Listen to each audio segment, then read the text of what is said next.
Hello नमस्कार. तुम्ही tune केलंय आकाशवाणीचं अहमदनगर केंद्र 100.1 मेगाहर्ट्झ आणि न्यूज ऑन AIR या लाईव्ह स्ट्रीमिंग ॲपवरती. तुम्ही ऐकत आहात कार्यक्रम युववाणी आणि आज या कार्यक्रमात आम्ही आहोत तुमच्यासोबत. मी प्रीती आणि मी तुषार. युववाणी अंतर्गत आज ऐकणार आहोत यशोदर्पण हा कार्यक्रम, ज्यामध्ये आपण चर्चा करत असतो स्पर्धा परीक्षांशी रिलेटेड चालू घडामोडींविषयी.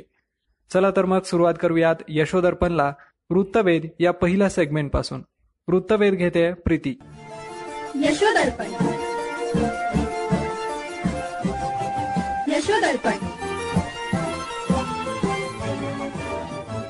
नमस्कार. यशोदर्पण या कार्यक्रमामध्ये तुम्हा सगळ्यांचं स्वागत आहे. सुरुवात करत आहोत यशोदर्पणच्या वृत्तवेध या सदरानं. नेहमीप्रमाणे यामध्ये आपण एकच बातमी डिटेलमध्ये डिस्कस करत असतो.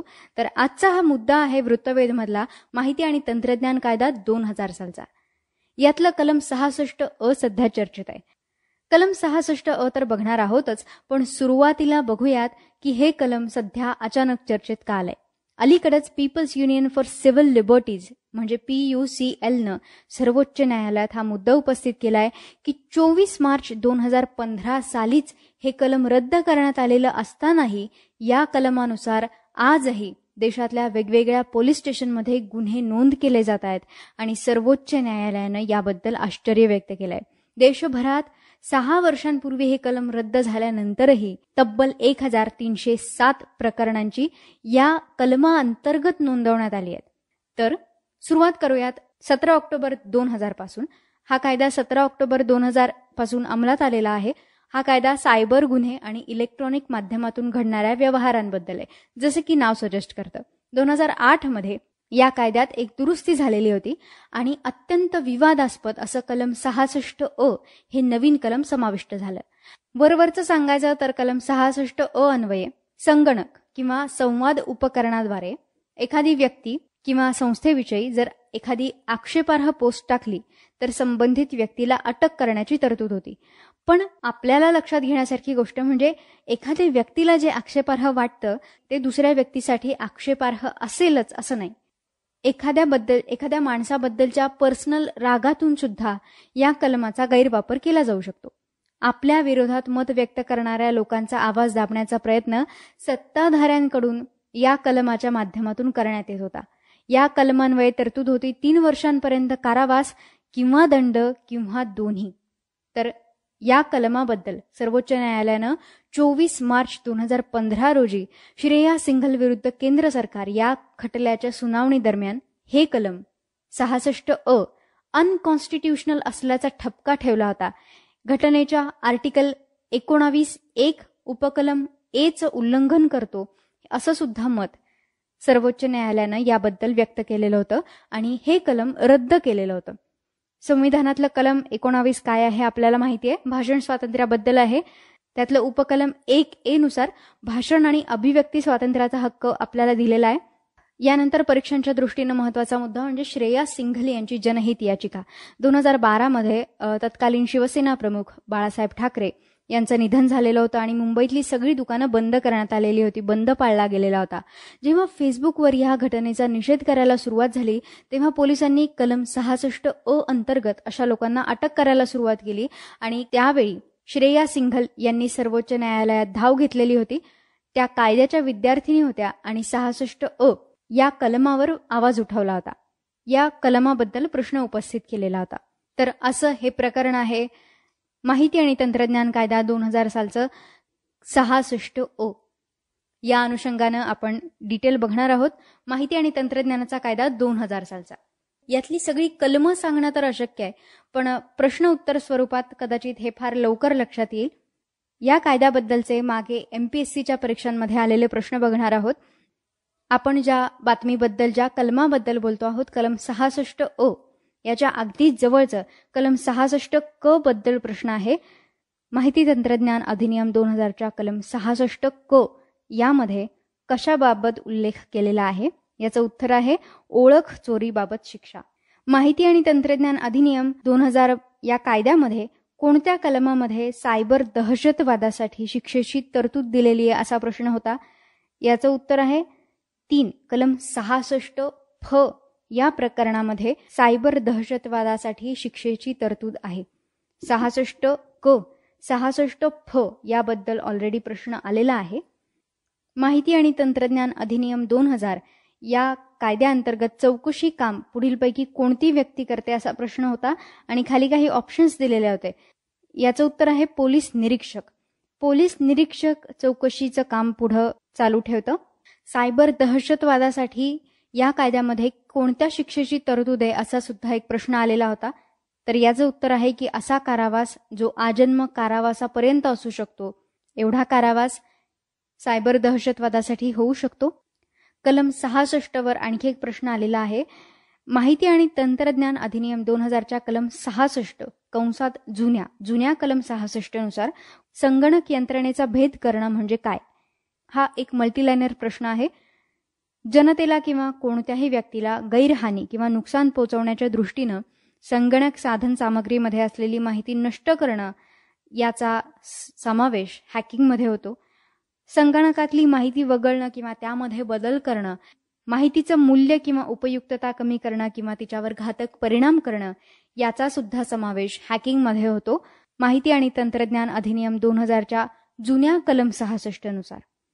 खरं तर आपल्याकडे वृत्तवेधी या सदरासाठी वेळ कमी पडतोय.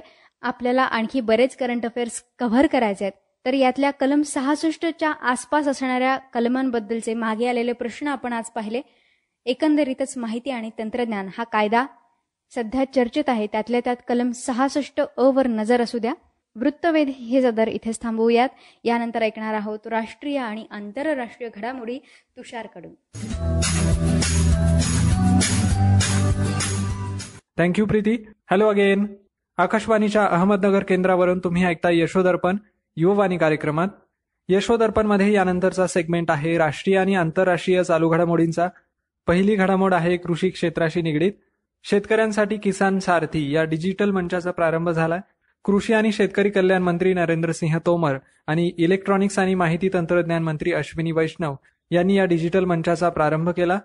या डिजिटल मंचामुळे आता थेट कृषी विज्ञान केंद्रांच्या शास्त्रज्ञांकडून शेती किंवा त्या संबंधित क्षेत्रांविषयी व्यक्तिविशिष्ट सल्ला मिळण्याची सुविधा उपलब्ध होणार आहे. किसान सारथी हा उपक्रम दुर्गम क्षेत्रामधल्या शेतकऱ्यांपर्यंत पोहोचून त्यांच्या सक्षमीकरणासाठी तंत्रज्ञानाची मदत करेल. हे डिजिटल मंच सुरू करणाऱ्या भारतीय कृषी संशोधन परिषदेविषयी माहिती पाहूयात. कृषी आणि शेतकरी कल्याण मंत्रालयाच्या कृषी संशोधन आणि शिक्षण विभाग म्हणजेच DARE या अंतर्गत ही एक स्वायत्त संस्था आहे. याची स्थापना जुलै 1929 मध्ये झाली होती. पूर्वी Imperial council of agricultural research म्हणून ही संस्था ओळखली जात होती. त्याचं मुख्यालय दिल्ली इथं आहे. देशभरातलं फलोत्पादन, मत्स्यपालन, प्राणी विज्ञान यासह शेतीमधलं संशोधन आणि शिक्षण यांचं समन्वयन, मार्गदर्शन आणि व्यवस्थापन करण्यासाठी ही सर्वोच्च संस्था आहे. जाऊयात पुढच्या घडामोडीकडे. आंध्र प्रदेश ह्या राज्यानं आर्थिक निकषांवर आधारित आरक्षण देण्याचा निर्णय घेतलाय. कमी उत्पन्न असणाऱ्यांना आरक्षणाअंतर्गत येणाऱ्या योजनांचा लाभ घेता यावा म्हणून आंध्र प्रदेश सरकारनं हा निर्णय घेतलाय. या निर्णयामुळे आरक्षण न देण्यात आलेल्या समाजातील आर्थिकदृष्ट्या दुर्बल म्हणजेच EWS या कॅटेगरीमध्ये येणाऱ्या व्यक्तींना 10% जागा राखीव ठेवण्यात येणार आहेत. शैक्षणिक संस्थांसोबतच सरकारी नोकऱ्यांमध्ये देखील हे आरक्षण लागू असेल. अनुसूचित जाती जमाती आणि सामाजिक शैक्षणिक मागास प्रवर्गाच्या आरक्षणाच्या सध्याच्या योजनेत समाविष्ट नसलेल्या आणि ज्यांचं वार्षिक कौटुंबिक उत्पन्न 8 लाखांपेक्षा कमी आहे त्यांना आरक्षणाच्या लाभासाठी EWS म्हणून ओळखलं जाईल. उत्पन्नामध्ये अर्जाच्या वर्षापूर्वीच्या आर्थिक वर्षासाठी सर्व स्रोतांचं उत्पन्न, ज्यामध्ये पगार, शेती, व्यवसाय किंवा इतर व्यवसाय यांचा समावेश आहे. कुटुंब या शब्दामध्ये आरक्षणाचा लाभ मिळवणारी व्यक्ती, त्या व्यक्तीचे पालक, 18 वर्षाखालील भावंड आणि त्यांचे जीवनसाथी आणि 18 वर्षांपेक्षा कमी वयाच्या अपत्यांचा समावेश असेल. आणि या आरक्षणाचा लाभ घेऊ इच्छिणाऱ्या व्यक्तींना संबंधित तहसीलदारांकडून आवश्यक EWS प्रमाणपत्र घेणं आवश्यक असेल. हे आरक्षण लागू करणाऱ्या आंध्र प्रदेश राज्याविषयी थोडक्यात माहिती पाहूयात. आंध्र प्रदेशचे मुख्यमंत्री आहेत YS जगनमोहन रेड्डी. आंध्र प्रदेशचे राज्यपाल आहेत बिस्वभूषण हरिचंदन.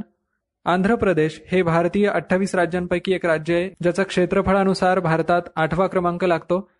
या राज्याची नवीन राजधानी गुंटूर जिल्ह्यात अमरावती या नावाने विकसित करण्यात येते. तोपर्यंत हैदराबाद ही आंध्र प्रदेश आणि तेलंगणा या दोन्ही राज्यांची राजधानी राहणार आहे. या राज्याला 975 किलोमीटर समुद्र किनारपट्टी लाभली आहे, ज्याच्या पूर्वेस बंगालचा उपसागर आहे, पश्चिमेला कर्नाटक राज्य आहे, उत्तरेला तेलंगणा राज्य दक्षिणेला तमिळनाडू राज्य आणि ईशान्येला छत्तीसगड राज्य आणि ओडिसा राज्य ही आहेत. अशा या आंध्र प्रदेश राज्यानं आर्थिक निकषांवर आधारित आरक्षण देण्याचा निर्णय घेतलाय.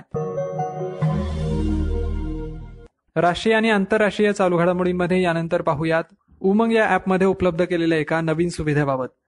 इलेक्ट्रॉनिक्स आणि माहिती तंत्रज्ञान मंत्रालयानं उमंग या ॲपमध्ये नकाशांची सुविधा सुरू केली आहे.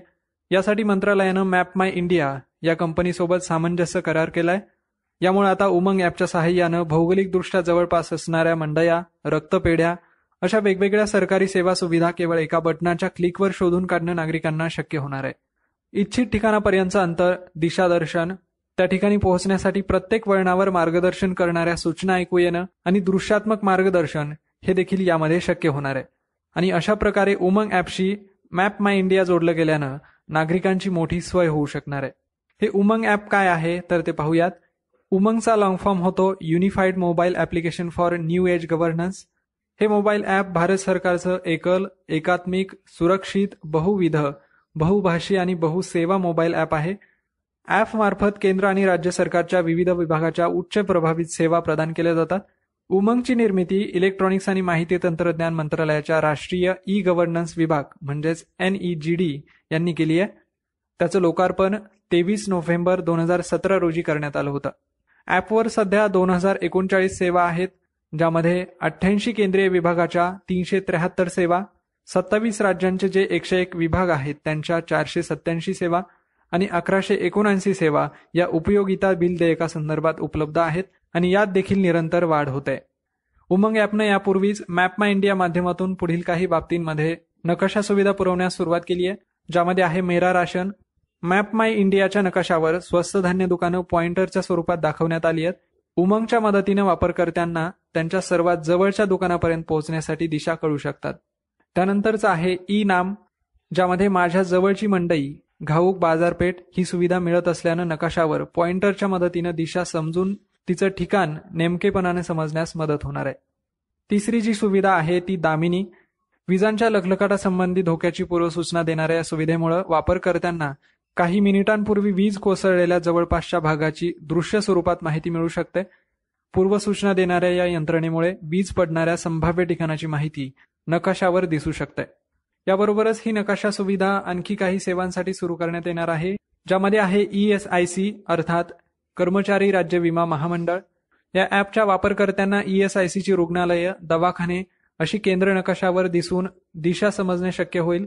त्यानंतर आहे इंडियन ऑइल, जवळचं गॅस स्टेशन तसंच इंधन भरणा स्थानक, किरकोळ स्थानक तसंच वितरक हे दोन्हीही नकाशांवर समजणं शक्य होईल. पुढची सुविधा आहे NHAI म्हणजेच भारतीय राष्ट्रीय महामार्ग प्राधिकरणासंदर्भात. प्रवासादरम्यान टोल नाके आणि टोल नाक्यांचे दर समजण्यासाठी मदत होणार आहे.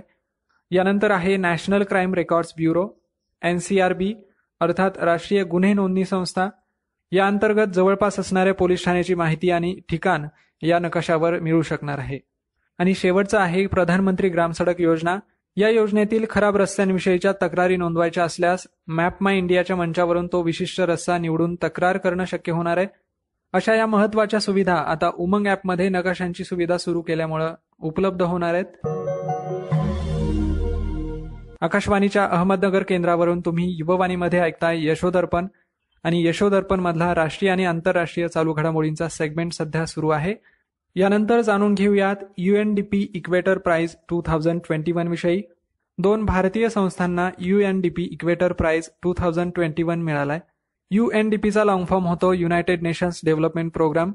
भारतात तमिळनाडूमध्ये असलेल्या अधिमलाई पंझागुडीयनर प्रोड्युसर कंपनी लिमिटेड आणि कर्नाटकमध्ये असलेल्या स्नेहकुंज ट्रस्ट या 2 संस्थांना प्रतिष्ठित UNDP इक्वेटर प्राइज 2021 हा पुरस्कार मिळालाय. अधिमलाई पंझागुडीयनर प्रोड्युसर कंपनी लिमिटेड विषयी थोडक्यात माहिती पाहूयात. ही कंपनी तमिळनाडूमधील निलगिरी बायोस्फियर रिझर्व्हमधील स्थानिक लोकांनी व्यवस्थापित आणि पूर्णपणे चालवली जाणारी 1700 सदस्यांची सहकारी संस्था आहे. या संस्थेनं गेल्या 8 वर्षात वन उत्पादनं आणि पिकांच्या विविध श्रेणींवर प्रक्रिया आणि विपणन करून 147 गावकऱ्यांची उपजीविका सुधारली आहे. तर कर्नाटकामधलं स्नेहकुंज ट्रस्ट गेल्या 45 वर्षांपासून पश्चिम घाट आणि कर्नाटक किनारपट्टीवरील संवेदनशील पाणथळ जागा त्याचबरोबर किनारपट्टीवरील परिसंस्थांचं संरक्षण करते. पारंपरिक ज्ञानावर आधारित संसाधनांच्या शाश्वत व्यवस्थापनासाठी या ट्रस्टनं शेकडो बचत गट आणि ग्राम वन समित्यांना पाठिंबा दिलाय. हे ट्रस्ट सध्या देशाचा पहिला ब्लू कार्बन प्रकल्प चालवत आहे. अशा सर्व कार्यांसाठी स्नेहकुंज ट्रस्ट आणि अधिमलाई पंझागुडियनर प्रोड्युसर कंपनी लिमिटेड अशा दोन्ही भारतीय कंपन्यांना UNDP इक्वेटर प्राइज 2021 मिळालाय. जैवविविधतेचं संरक्षण आणि शाश्वत वापराद्वारे दारिद्र्य कमी करण्याच्या सामुदायिक प्रयत्नांना मान्यता देण्यासाठी संयुक्त राष्ट्र विकास निधीद्वारे हा द्वैवार्षिक पुरस्कार दिला जातो. हा संयुक्त राष्ट्रसंघ विकास कार्यक्रम ज्याच्या अंतर्गत राबवला जातो त्या संयुक्त राष्ट्रसंघाविषयी म्हणजेच UN विषयी आपण वेळोवेळी माहिती पाहिलेलीच आहे. आता माहिती पाहूयात संयुक्त राष्ट्रसंघ विकास कार्यक्रम म्हणजेच UNDP विषयी. संयुक्त राष्ट्र विकास कार्यक्रम हे संयुक्त राष्ट्रसंघातर्फे राबवण्यात येणारा एक प्रमुख विकास कार्यक्रम आहे. या कार्यक्रमाद्वारे जगातील 177 देशांमध्ये नागरिकांना राहणीमान सुधारण्यासाठी संधी उपलब्ध केली जाते.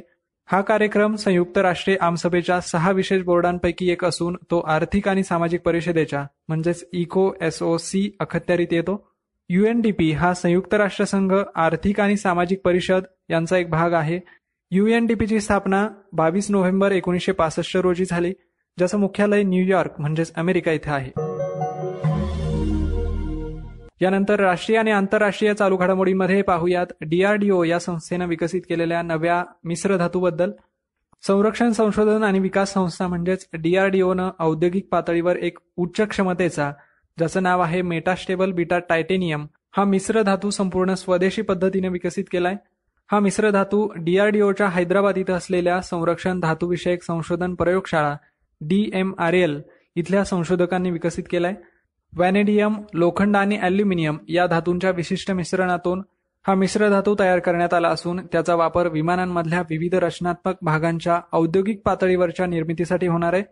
विमानाच्या भागांचं वजन कमी करण्याच्या उद्देशानं गेल्या काही काळापासून अनेक विकसित देशांनी तुलनेने अधिक वजनदार असलेल्या पारंपरिक अशा NICRMO या संरचनात्मक पोलादाऐवजी हा जो मिश्र धातू आहे TI-10V 2FV 3AL या मिश्र धातूमध्ये क्षमता आणि वजन यांचं उच्च गुणोत्तर, त्याचबरोबर उत्तम घडणीचा गुणधर्म असल्यामुळं हवाई वापरासाठीच्या यंत्रांमध्ये कमी वजनासह गुंतागुंतीच्या घटकांची घडण सोप्या रीतीनं करण्याची सुविधा उपलब्ध झाली आहे. या मिश्र धातूपासून घडवता येणाऱ्या अनेक सुट्या भागांमध्ये slat, flap track, landing gear आणि लँडिंग गिअरमधील ड्रॉप लिंक यांचा समावेश आहे. उच्च क्षमतेचा बीटा टायटेनियम मिश्र धातू त्याच्या अधिक क्षमता, लवचिकता, शक्ती आणि भंगविरोधी गुणांमुळे अत्यंत अद्वितीय झालाय. त्यामुळे विमानांचे सुटे भाग घडवण्यासाठी अधिकाधिक तो लोकप्रिय होतोय. या धातूचा एकदाच करावा लागणारा तुलनेने कमी खर्च, पोलादापेक्षा अधिक गंजरोधक गुणधर्म यामुळे भारतात देखील या महाग मिश्र धातूचा वापर न्याय्य आणि व्यापारीदृष्ट्या अधिक प्रभावी ठरतोय. भविष्यकाळात सध्याच्या वापरात असलेल्या 15 पोलादाच्या भागांऐवजी या नव्या शोधलेल्या मिश्र धातूच्या विविध घटनावळीतून वजनात 40% कपात शक्य होणार आहे. आणि अशा प्रकारच्या घटकांचा वापर वैमानिकी विकास संस्थेनं म्हणजेच ADAनं निश्चित केलाय. लँडिंग गिअरमधील ड्रॉप लिंक असा हा पहिला सुटा भाग आहे जो ADAनं DMRLच्या सहकार्यानं बेंगळुरूच्या HAL मधील विमानांच्या निर्मितीमध्ये यशस्वीपणे वापरलाय आणि हवाई वापरासाठी प्रमाणित देखील करण्यात आलाय. या सगळ्या कारणांमुळे DRDOनं नवीनच विकसित केलेल्या मेटास्टेबल बीटा टिटॅनियम हा मिश्र धातू महत्वाचा ठरतोय. राष्ट्रीय आणि आंतरराष्ट्रीय चालू घडामोडींमध्ये सध्या चर्चेत आहे पेगासस स्पायवेअर. भारतातली न्यूज वेबसाईट द वायर त्याचबरोबर जगभरातल्या 16 वृत्तसंस्थांनी यासंबंधीची बातमी प्रसिद्ध केली आहे. पेगासस काय आहे ते पाहूयात. हे एक सर्व्हेलन्स सॉफ्टवेअर असून इस्रायलच्या NSO या ग्रुपनं तयार केलंय. NSOच्या म्हणण्यानुसार अतिरेक्यांवर नजर ठेवण्यासाठी आणि अतिरेकी हल्ले रोखण्यासाठी हे सॉफ्टवेअर विकसित केलेलं आहे. हे सॉफ्टवेअर वापरून कोणत्याही व्यक्तीचा फोन हॅक केला जाऊ शकतो आणि त्यांच्या हालचालींवर लक्ष देखील ठेवता येऊ शकतं. एखाद्या स्पायवेअरच्या माध्यमातून एखाद्या व्यक्तीवर पाळत ठेवणं कितपत योग्य आहे ते पाहूयात. इंडियन टेलिग्राफ कायदा 1885 आणि इन्फॉर्मेशन टेक्नॉलॉजी कायदा 2000 यानुसार कोणतीही व्यक्ती किंवा सरकारी अधिकारी यांच्यावर पाळत ठेवण्यासाठी सर्व्हिलन्स स्पायवेअर वापरणं किंवा त्यांची माहिती चोरणं हा एक गुन्हा आहे. पाळत ठेवण्यामुळे व्यक्तीच्या राईट टू प्रायव्हसीला धोका निर्माण होतो. या संदर्भात 2017 मध्ये सर्वोच्च न्यायालयात एक खटला सुरू होता. Justice KS Puttaswamy versus union of India.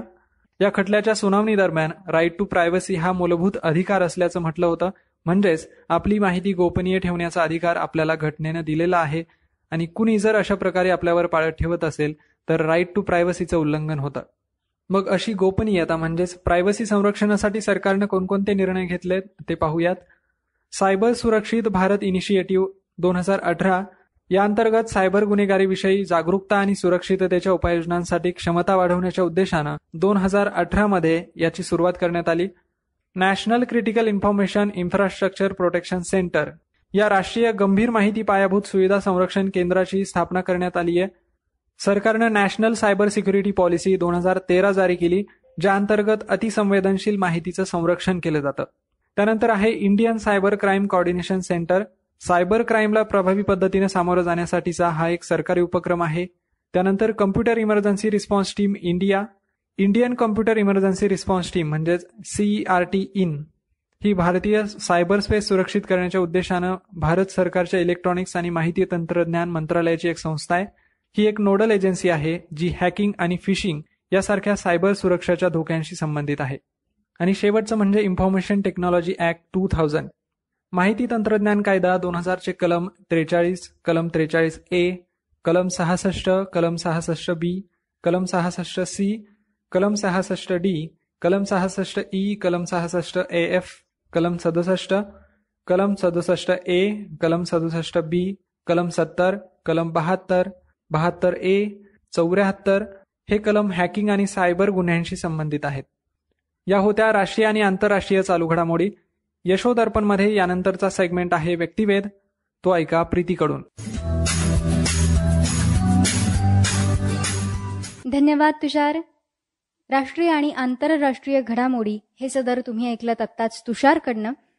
यानंतर पुढे जाणार आहोत व्यक्तिवेध या सदराकडे. यामध्ये आपण चर्चेत असलेल्या व्यक्तींबद्दल डिस्कस करत असतो. यामध्ये सुरुवातीला बघणार आहोत सीमा नंदा. अमेरिकेच्या सिनेटनं सीमा नंदा यांची कामगार विभागासाठी वकील म्हणून नेमणूक केली आहे, त्यामुळे सध्या त्या चर्चेत आहेत. डेमोक्रॅटिक नॅशनल कमिटीच्या माजी मुख्य कार्यकारी अधिकारी आहेत सीमा नंदा आणि ओबामा प्रशासनाच्या काळात सुद्धा त्यांनी कामगार विभागात काम केलेलं आहे. सीमा नंदा यांनी ओबामा बिडेन प्रशासनात अमेरिकेच्या कामगार विभागात chief of staff, deputy chief of staff आणि डेप्युटी सॉलिसिटर म्हणून काम केलंय. यापूर्वी त्यांनी कामगार आणि रोजगार वकील म्हणून 15 वर्षांपेक्षा जास्त काळ सरकारी विभागांमध्ये अनुभव सुद्धा घेतलाय. सीमा नंदा सध्या हॉवर्ड लॉ स्कूलच्या लेबर अँड वर्क लाईफ या कार्यक्रमात फेलो आहेत. मॅसेच्युसेट्स बार असोसिएशनच्या त्या सदस्या सुद्धा आहेत. शिवाय अनेक गैरनफा संस्थांच्या संचालक मंडळाचा त्या भाग राहिलेल्या आहेत. सध्या अमेरिकन प्रशासनामध्ये अनेक अमेरिकन भारतीय नागरिकांची महत्वाच्या पदांवर नियुक्ती करण्यात येते. याचं सगळ्यात मुख्य उदाहरण म्हणजे सध्या अमेरिकेच्या उपाध्यक्ष या पदावर भारतीय वंशाच्या कमला हॅरिस या आहेत. या अनुषंगानं कदाचित परीक्षेत वन लाइनर प्रश्न दिसू शकतो. सीमा नंदा या कोणत्या फील्डशी रिलेटेड आहेत? तर त्याचं उत्तर आहे की अमेरिकेच्या सिनेटनं सीमा नंदा यांची कामगार विभागासाठी वकील म्हणून नेमणूक केली आहे. त्यामुळे सीमा नंदा सध्या चर्चेत आहेत. व्यक्तिवेधमध्ये यानंतर चर्चेत असलेलं नाव म्हणजे शहीद तुकाराम ओंबळे सर. महाराष्ट्रामध्ये नुकताच कोळ्यांच्या 2 प्रजातींचा नव्यानं शोध लागलाय. संशोधक ध्रुव प्रजापती यांच्या टीमनं या 2 प्रजाती शोधल्या आणि यातल्या एका कोळ्याच्या प्रजातीला 26/11च्या दहशतवादी हल्ल्यामध्ये शहीद झालेल्या सहाय्यक उपनिरीक्षक तुकारामजी ओंबळे यांचं नाव देण्यात आलंय. या प्रजातीचं नाव ECS तुकारामी असं ठेवण्यात आलंय. एका प्रजातीला शहीद तुकाराम ओंबळे यांचं नाव आहे आणि दुसऱ्या प्रजातीला ध्रुव यांचे मित्र कमलेश चोळके यांचं नाव देण्यात आलेलं आहे. महाराष्ट्रातल्या ठाणे जिल्ह्यात ही प्रजाती आढळून आलेली आहे. तुकाराम ओंबळेंना कोण ओळखत नाही? 26 नोव्हेंबर 2008 मध्ये मुंबईवर दहशतवादी हल्ला झालेला होता आणि त्यावेळी मुंबई पोलीस दलातले सहाय्यक पोलीस उपनिरीक्षक तुकाराम ओंबळे यांनी अजमल कसाबला जिवंत पकडलेलं होतं. त्यावेळी त्यांनी आपल्या प्राणाची सुद्धा पर्वा केलेली नव्हती. कसाबनं तुकाराम ओंबळेंवर 23 गोळ्या झाडलेल्या होत्या, पण तरी सुद्धा त्यांनी कसाबला सोडलं नव्हतं. तुकाराम ओंबळेंच्या या साहसाची दखल घेत सरकारनं त्यांना मरणोत्तर अशोक चक्र प्रदान केलेलं होतं. आणि असे हे शहीद तुकाराम ओंबळे सध्या चर्चेत आहेत, कारण महाराष्ट्रातल्या कोळ्यांच्या एका प्रजातीला ECS तुकारामी असं नाव देण्यात आलेलं आहे त्यांच्या नावावरून. व्यक्तिवेधमध्ये यानंतर बघणार आहोत सुरेखा सिकरी. आपल्याला माहिती की सुरेखा सिकरी या अभिनेत्री होत्या. राष्ट्रीय पुरस्कार विजेत्या अभिनेत्री होत्या आणि त्यांचं नुकतंच निधन झालेलं आहे. त्या 75 वर्षांच्या होत्या.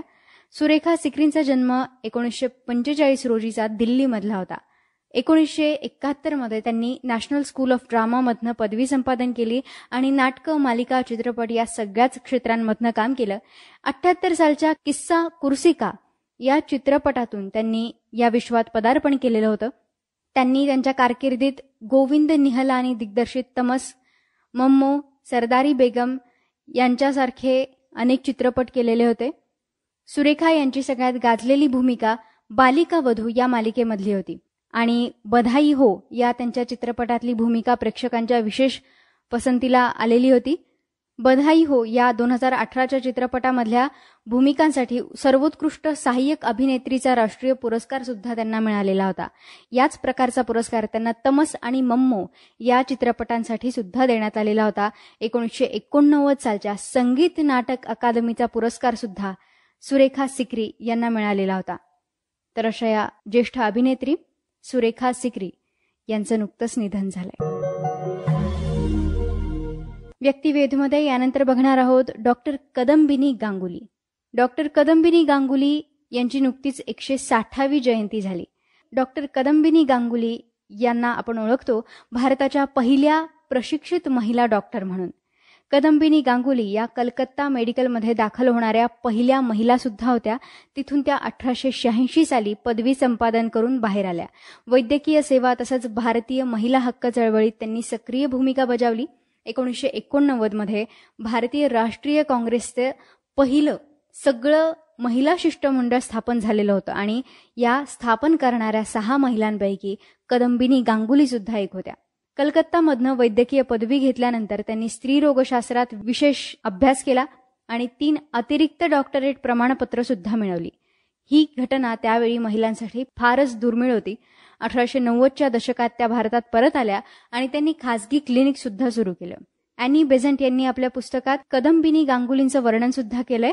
भारताच्या स्वातंत्र्यातल्या स्त्रीत्वाचं प्रतीक या शब्दांनी. संपूर्ण जग करोनाच्या विषाणूशी झुंज देत आहे आणि डॉक्टर फ्रंटलाईनवर साथीचा सामना करतायत आणि अशातच डॉक्टर कदंबिनी गांगुली यांची 160वी जयंती नुकतीच झाली आहे. त्यामुळे डॉक्टर कदंबिनी गांगुली हे नाव सध्या चर्चेत आहे. व्यक्तिवेधमध्ये यानंतर बघणार आहोत सुधाकर गायधनी. सुधाकर गायधनी हे प्रसिद्ध कवी आहेत आणि त्यांना नुकताच विल्यम ब्लेक हा काव्यक्षेत्रातला प्रतिष्ठेचा पुरस्कार जाहीर झालाय. युरोपातल्या रोमानियामध्ये कॉन्टॅक्ट इंटरनॅशनल या नियतकालिकानं हा पुरस्कार जाहीर केला. नियतकालिकाचे संपादक आणि वर्ल्ड अकॅडमी ऑफ लेटर्स या संघटनेचे व्हाईस चान्सलर आहेत डॉक्टर लिव्हियू पेंडेफुंडा आणि यांनीच हा पुरस्कार जाहीर केला. या पुरस्कारासंदर्भात गायधनी यांना विशेष संदेश मिळाला होता. You are the best poet of the new millennium या शब्दात त्यांचा गौरव झालेला होता. ॲक्टा कॉन्टॅक्ट इंटरनॅशनलच्या नुकत्याच प्रकाशित झालेल्या आंतरराष्ट्रीय अंकात गायधनींच्या संपूर्ण देवदूत या काव्याचा इटालियन भाषेतला अनुवाद प्रकाशित झालेला आहे. यंदा या नियतकालिकानं जगातल्या 5 साहित्यिकांना वेगवेगळे पुरस्कार जाहीर केले. त्यात रोमानियाच्या लिलियाना पोपा, कॅनडाचे ॲड्रीन जॉर्ज, रोमेनियाचे बलाज आणि लिव्हियू सोप्तेलेका आणि भारतातल्या सुधाकर गायधनी यांचा समावेश आहे. आणि संपूर्ण आशियातून पुरस्कार प्राप्त झालेले गायधनी हे एकमेव साहित्यिक आहेत. तर असे हे प्रसिद्ध कवी सुधाकर गायधनी चर्चेत आहेत कारण त्यांना नुकताच विलियम ब्लेक हा पुरस्कार जाहीर झालेला आहे. चला, आपल्या कार्यक्रमाची वेळ संपत आली आहे. आपल्याला इथेच थांबावं लागतंय. तुमच्या प्रतिक्रियांची आम्ही नेहमी वाट पाहत असतो. त्यामुळे आजचा युववाणी कसा वाटला हे आम्हाला नक्की कळवा. संपर्कासाठी आमचा ईमेल आयडी आहे dutyroomahmednagar@gmail.com. यासोबतच आकाशवाणी इंस्टाग्राम, फेसबुक आणि ट्विटरवर सुद्धा आहे @AIR अहमदनगर या नावानं. आम्ही होतो तुमच्यासोबत. मी प्रीती आणि मी तुषार. पुन्हा लवकरच भेटूयात नवीन विषयासह. तोपर्यंत ऐकत रहा आकाशवाणीचं अहमदनगर केंद्र. नमस्कार. बाय. सायोनारा.